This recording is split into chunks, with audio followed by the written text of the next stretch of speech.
আসসালামু আলাইকুম আমার ভাই ও বোনেরা। এই যে দেখো কত বড় কাতলা মাছ, বিশাল বড়, 4 কেজি ওজন। এটা তাজা একদম পুকুরের। কাটার পরে ভালোভাবে প্রসেসিং করে নেব, তারপর তোমাদেরকে একটি রেসিপি করে দেখাবো। আল্লাহু আকবার।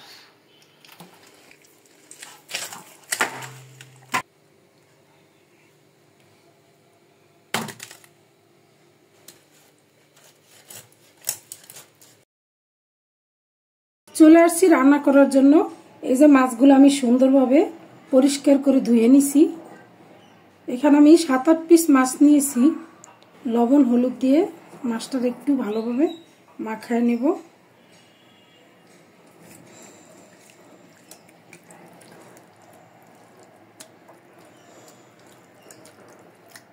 মাখানো হয়ে গেছে, এখন এটা রেখে দেবো 3-4 মিনিটের জন্য। চলে আসলাম রান্না করার জন্য। এই যে কড়াই বসাই দিয়েছি, আমি মাছগুলো একটু প্রথম পর্যায়ে ভাজে নেব। তেল দিয়ে দিলাম, সাদা তেল গরম হয়ে গেছে, মাছ দিয়ে দেবো। অনেক বড় সাইজের মাছটা আমি একটু উল্টে দেবো। এর থেকে বেশি ভাজবো না। আমার মাছগুলো ভাজা হয়ে গেছে, আমি এগুলো তুলে নেব।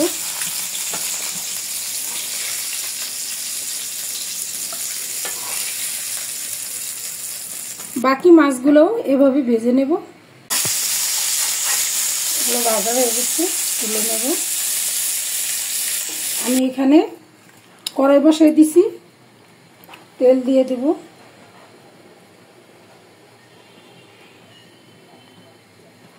তেল গরম হয়ে গেছে, কিছু পেঁয়াজ দিয়ে দেব।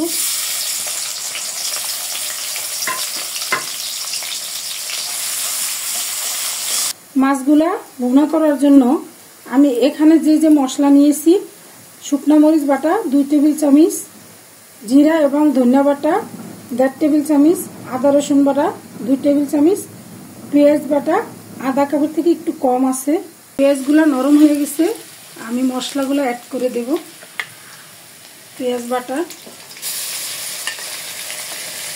মরিচ বাটা,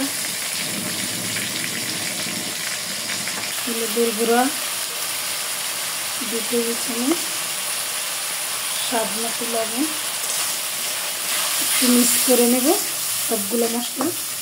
এখানে আছে 2টা মিডিয়াম সাইজের টমেটো, আমি ব্লেন্ডার করে নিয়েছি, এগুলো দিয়ে দেব। মশলাটা ভালোভাবে কষানোর জন্য একটু পানি দিয়ে দেব।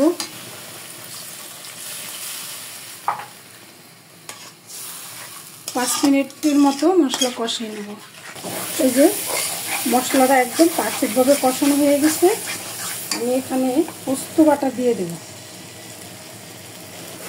পোস্ত বাটাটা এই সময় দিতে হয়, কারণ আগে দিলে একটু তিতা তিতা ভাব হয়ে আসে। আমি এখন ঝোলের পানি দিয়ে দেব।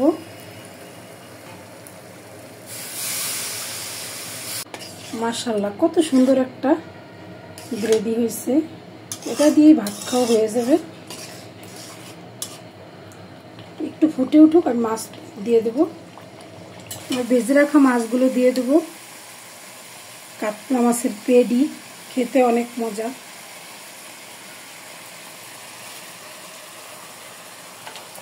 এগুলো আমি একটু সেট করে দেব। হালকাভাবে করতে হবে যাতে মাছগুলা ভেঙে না যায়। আর একটু ঝোল দিয়ে দিব। অবশ্যই গরম পানি দিতে হবে, বেশি একটা পানি দিব না, যেহেতু এটা একদম ভুনা তরকারি। কাঁচামরিচ দিয়ে দেব 4-5টা। ঢাকনা দিয়ে আমি 10 মিনিটের মতো রান্না করব। একদম ডিম আছে, ঢাকনা দিয়ে দিলাম।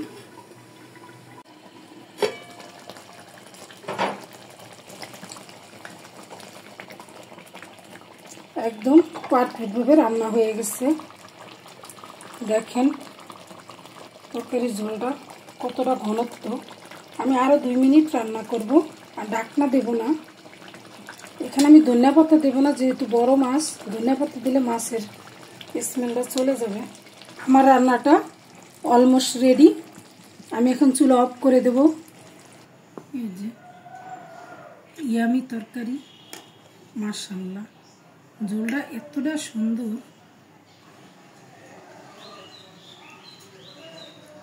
কাতলা মাছের পিস বলে কথা।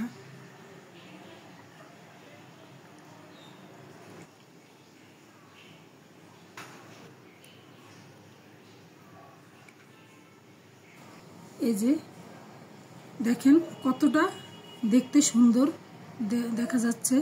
আপনারা এইভাবে রান্না করে খাবেন, চেষ্টা করবেন ফ্রেশ মাছ নেওয়ার জন্য। যে যেখানে আছেন ভালো থাকবেন, আমার চ্যানেলটি সাবস্ক্রাইব করে দিবেন। আল্লাহ হাফেজ।